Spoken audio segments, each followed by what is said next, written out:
मोदी जी आज कौन सी कहानी सुनाओगे? मोदी जी आज तो रहस्यमय कहानी सुनाओ जिसमें कि रहस्य छिपा हो। ठीक है, मैं तुमको एक अद्भुत रहस्यमय कहानी सुनाता हूँ। बहुत समय पहले की बात है। एक राजा था और उसका एक पुत्र था।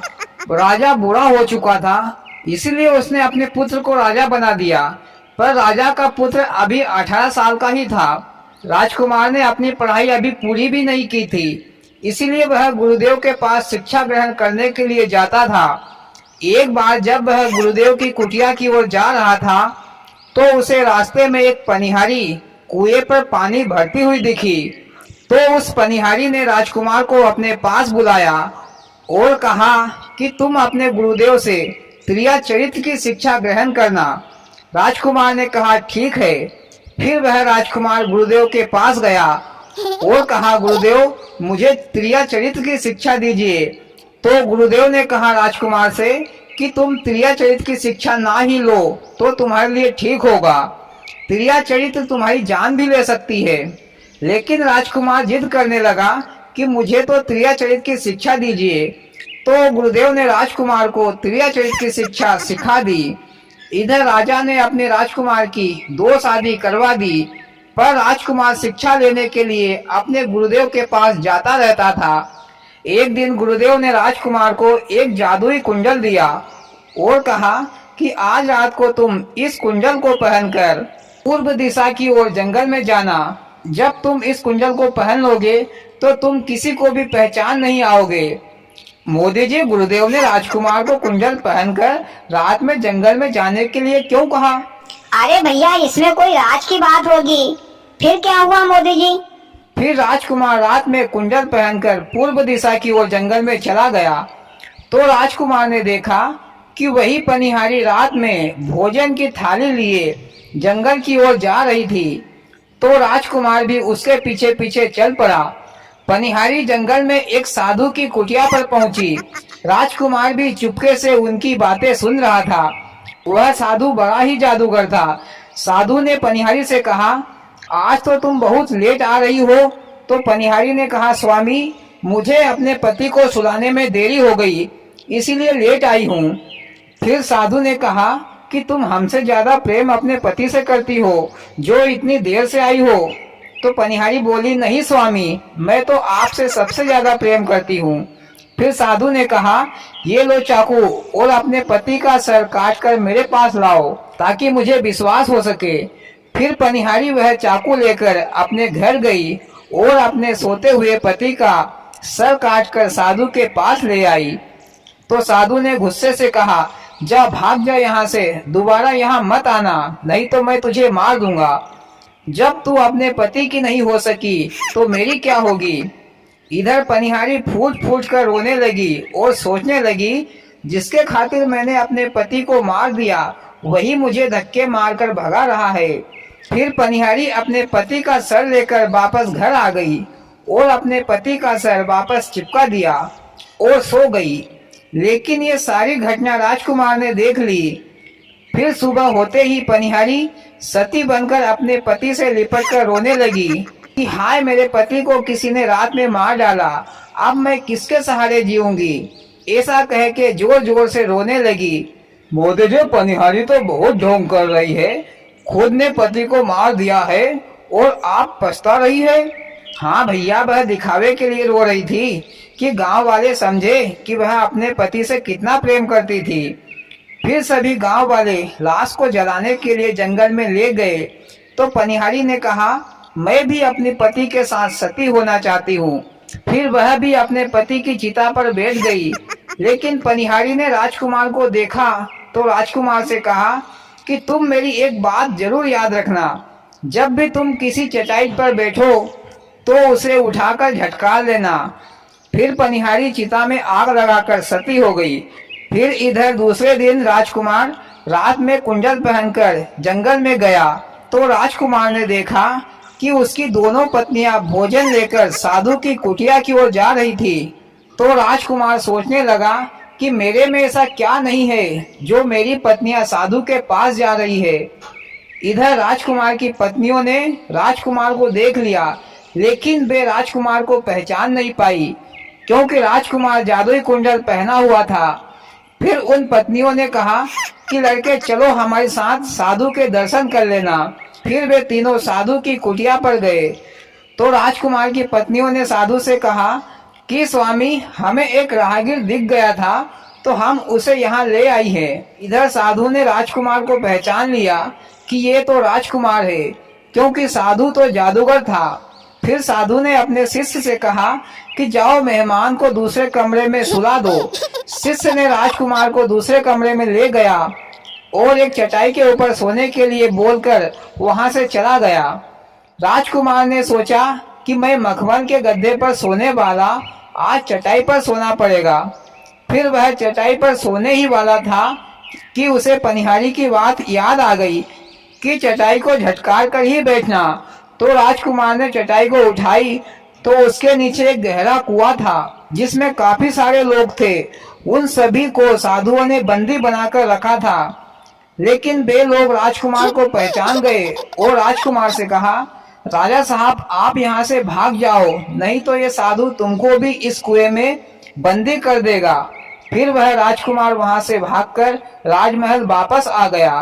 फिर साधु ने देखा कि राजकुमार भाग गया है, तो साधु ने राजकुमार की पत्नियों से कहा, जो तुम्हारे साथ आया था वह राजकुमार था। तो राजकुमार की पत्नियां डर गई कि अब हमारा क्या होगा, अब राजकुमार हमको मार डालेगा।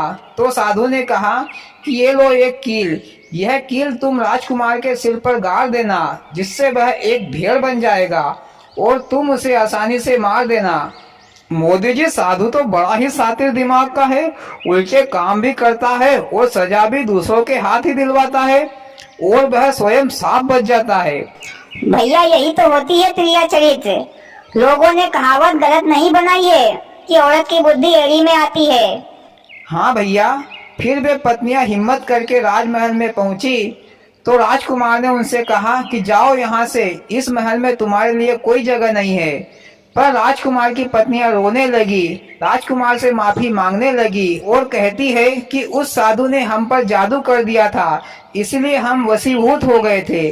उनकी ये बातें सुनकर राजकुमार को उन पर दया आ गई, क्योंकि राजकुमार को भी ये पता था कि साधु जादूगर है। फिर राजकुमार ने उन्हें माफ कर दिया। फिर शाम को राजकुमार की पत्नियों ने राजकुमार के लिए भोजन बनाया, राजकुमार को खिलाया पिलाया और जब राजकुमार रात में सो गया तो छोटी वाली पत्नी ने राजकुमार के सिर पर वह जादुई कील गाड़ दी तो राजकुमार भेड़िया बन गया। फिर वे दोनों पत्नियां राजकुमार को मारने के लिए दौड़ी, पर राजकुमार जो भेड़िया बन चुका था वह खिड़की से भागकर गुरुदेव के पास पहुंचा और गुरुदेव से कहा, गुरुदेव मुझे बचा लीजिए, नहीं तो मेरी पत्नियां मुझे मार डालेंगी। फिर गुरुदेव ने कहा, राजकुमार मैंने तुमसे पहले ही कहा था कि तुम क्रिया चरित्र मत सीखो, पर तुम नहीं माने, अब मैं तुम्हारी कोई मदद नहीं कर सकता। तो राजकुमार ने गुरुदेव से प्रार्थना की कि गुरुदेव आपका कर्तव्य है कि कोई भी मुसीबत में हो तो उसकी आपको मदद करना चाहिए। फिर गुरुदेव ने कहा कि ठीक है, मैं तुमको एक रास्ता बताता हूँ, तुम राजा धनवंती के राज्य में चले जाओ और वहाँ पर तुम तोते के रूप में आराम से रहना, क्योंकि साधु का जादू धनवंती राजा के राज्य में नहीं चलता। मैं तुम्हें एक तोता बना देता हूँ। फिर गुरुदेव ने राजकुमार को एक तोता बना दिया और वह तोता उड़कर राजा धनवंती के राज्य में चला गया।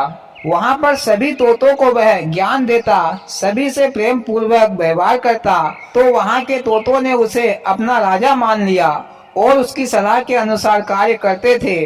इधर वे राजकुमार की दोनों पत्नियां साधु के पास गई और कहा कि स्वामी, राजकुमार तो हमें कहीं भी नहीं मिल रहा है, तो हम उसे कैसे मारेंगे। तो साधु ने अपने जादुई कांच में देखा कि राजकुमार एक तोता बनकर रह रहा है। साधु ने राजकुमार की पत्नियों से कहा कि राजकुमार राजा धनवंती के राज्य में एक तोता बनकर रह रहा है, तो तुम उस तोते को पकड़कर मार डालो। फिर राजकुमार की पत्नियों ने सभी शिकारियों से कहा कि जो भी तोता पकड़कर लाएगा उसे 5 सोने की मुद्राएं दी जाएगी। फिर सभी शिकारी तोते पकड़कर लाते और 5 सोने की मुद्राएं ले जाते। फिर राजकुमार की पत्नियां उन तोतों को मार देती। मोदी जी, राजकुमार की पत्नियां सनका गई थी क्या, जो बेचारे बेजुबान तोतों की हत्याएं करने झुकी है? शंका क्या गई थी, वो तो बौखला गई थी। फिर एक दिन एक शिकारी धनवंती राजा के राज्य में पहुंचा। जिस पेड़ पर राजकुमार तोता रहता था, वह शिकारी उस पेड़ के पास गया। उस पेड़ पर 100 तोते बैठे थे। शिकारी ने सोचा कि मैं इन सारे तोतों को मैं पकड़ लूंगा तो मुझे काफी सारी मुद्राएं मिलेंगी, पर इनको पकड़े तो कैसे पकड़े। फिर उस शिकारी ने गोंद का इंतजाम किया और उस पूरे पेड़ पर गोंद लगा दिया। फिर वे तोते शाम को पेड़ पर रहने के लिए आए तो सारे तोते गोंद लगने के कारण चिपक गए। फिर वे सारे तोते उस राजकुमार तोते से बोले कि अब हम सारे तोते पकड़े जाएंगे, अब हम कैसे बचें।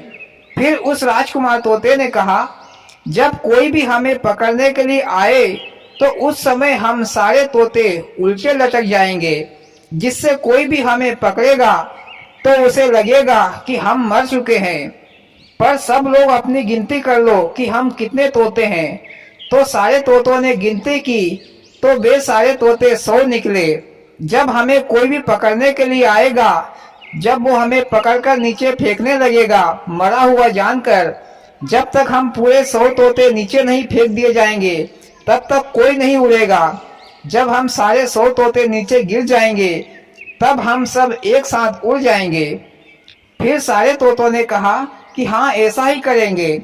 इधर दूसरे दिन सुबह वह शिकारी तोतों को पकड़ने के लिए आया तो शिकारी ने देखा कि सारे तोते उल्टे लटक रहे हैं। लगता है कि सारे तोते मर गए। मेरी सोने की मुद्राएं पानी में चली गई। फिर वह शिकारी झाड़ पर चढ़ा और एक एक तोते को चप्पल चप्पल कर नीचे फेंकने लगा। उस शिकारी ने 99 तोतों को नीचे फेंक दिया।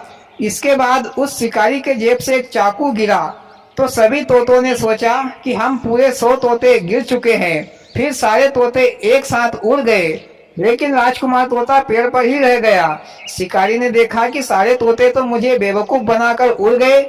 फिर शिकारी ने उस राजकुमार तोते को पकड़ लिया। फिर शिकारी उस राजकुमार तोते को पकड़कर ले आया।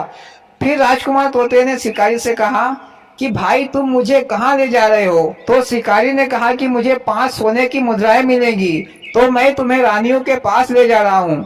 तो राजकुमार तोते ने कहा, अगर तुम्हें 1000 सोने की मुद्राएं मिले तो तुम मुझे बेचना चाहोगे? शिकारी बोला कि हाँ जरूर, मुझे तो पैसों से मतलब। फिर तोते ने कहा कि यहाँ पास के बाजार में तुम मुझे बेच देना। कोई भी पूछे कि तोते की कीमत क्या है तो तुम बोलना कि तोता खुद बताएगा। फिर वह शिकारी तोते को बेचने के लिए बाजार पहुंचा, पर कोई भी 1000 सोने की मुद्राएं में उस तोते को खरीद नहीं पाए। शाम हो गई, लेकिन राजा धनवंती का नियम था कि बाजार में किसी का भी कोई सामान नहीं बिकता था तो उसे राजा स्वयं खरीद लेते थे। फिर राजा शाम को बाजार पहुंचे और उस तोते के बारे में पूछा कि यह तोता कितने का है। तो शिकारी ने कहा कि महाराज, तोता अपनी कीमत खुद बताएगा। फिर तोते ने राजा से कहा कि जो भी 1000 सोने की मुद्राएं देगा वही मुझे खरीद पाएगा। पर 1000 सोने की मुद्राएं ज्यादा थी, पर राजा नहीं खरीदता तो उसका नियम टूट जाता। इसलिए राजा ने 1000 सोने की मुद्राएं देकर तोते को खरीद लिया। फिर राजा ने तोते को राजमहल में ले आया। तोता राजमहल में राजा से अच्छी अच्छी बातें करता। राजा को भी अब वह तोता मन को भा गया। राजा ने उस तोते को अपनी पुत्री को दे दिया और कहा कि तुम ही इसकी देखभाल करना। फिर राजा की पुत्री यानी कि राजकुमारी तोते को नहलाती, खाना खिलाती और उससे बातें करती। एक दिन जब राजकुमारी तोते को नहला रही थी तो उसको तोते के सिर पर एक कील दिखी। तो राजकुमारी ने उस कील को निकाल दी तो वह तोता राजकुमार बन गया। राजकुमारी ये सब देखकर हैरान हो गई।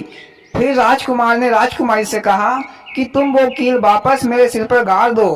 रात में वह कील निकालना, तब मैं तुम्हें अपने बारे में बताऊंगा। फिर राजकुमारी ने वापस वह कील सिर पर गाड़ दी। इसके बाद रात में राजकुमारी ने अपने कमरे में जाकर वह कील निकाली। फिर वह तोता राजकुमार बन गया।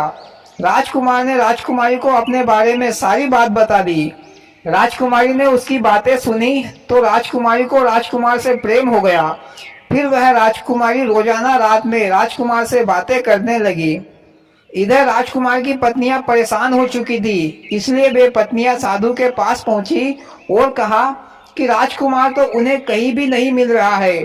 फिर साधु ने अपने जादुई कांच में देखा कि राजकुमार राजा धनवंती के पास तोता बनकर रह रहा है। फिर साधु ने कहा कि हम राजा धनवंती के राज दरबार में जाएंगे, वहां पर नाचेंगे गाएंगे तो राजा खुश होकर हमें इनाम देगा। तो हम इनाम के तौर पर उस तोते को मांग लेंगे और उस तोते को मार डालेंगे, क्योंकि राजा को नाच देखना और गाने सुनने का बड़ा शौक है। मोदी जी, इधर साधु बाबा को भी न तो दिन में चैन है न रात में सुकून है। हाँ भैया, वो तो नहीं है। फिर साधु और राजकुमार की पत्नियां राजा के राज दरबार में पहुंचे, राजा को नाच और गाना सुनाया तो राजा साहब खुश हो गए। तो राजा साहब ने कहा, बोलो तुम्हें क्या इनाम चाहिए। तो साधु ने उस तोते को इनाम के तौर पर मांगा, पर तोते ने राजकुमारी से कह दिया था कि कोई भी उसे मांगे तो वह उसे ना दे, अगर देने की नौबत आए तो वह पिंजरा बाहर फेंके, फिर मैं खुद संभाल लूंगा। फिर राजा वह तोता लेने के लिए राजकुमारी के पास आया तो राजकुमारी ने साफ मना कर दिया, लेकिन राजा ने जबरदस्ती तोते को छीनना चाहा तो राजकुमारी ने वह पिंजरा खिड़की से बाहर फेंक दिया। इधर पिंजरा जैसे ही टूटा तो वह तोता एक बड़ा बाज बन गया और साधु को अपनी चोंच से मार मार कर मार डाला। फिर वह वापस तोता बन गया। इधर राजकुमारी ने अपने पिता राजा साहब को सारी बातें बता दी। फिर राजकुमारी ने तोते के सिर से वह कील निकाल दी तो वह तोता राजकुमार बन गया। फिर राजा धनवंती ने अपनी पुत्री का विवाह उस राजकुमार के साथ कर दिया। इधर राजकुमार ने अपनी दोनों पत्नियों को कारागार में बंदी बना दिया। फिर राजकुमार हंसी खुशी रहने लगा। तो भैया, त्रिया चरित्र ऐसा होता है भैया, स्त्री के चरित्र को कोई नहीं जान सकता। और भैया, कहानी खत्म। वाह मोदी जी, बड़ी रहस्यमयी अद्भुत कहानी सुनाई, सुनकर मजा भी आया और अफसोस भी हुआ। और भाइयों, आपको कैसी लगी मोदी जी की कहानी? अच्छी लगी हो तो प्लीज वीडियो को लाइक और चैनल को सब्सक्राइब करें। भोलेनाथ सबके साथ।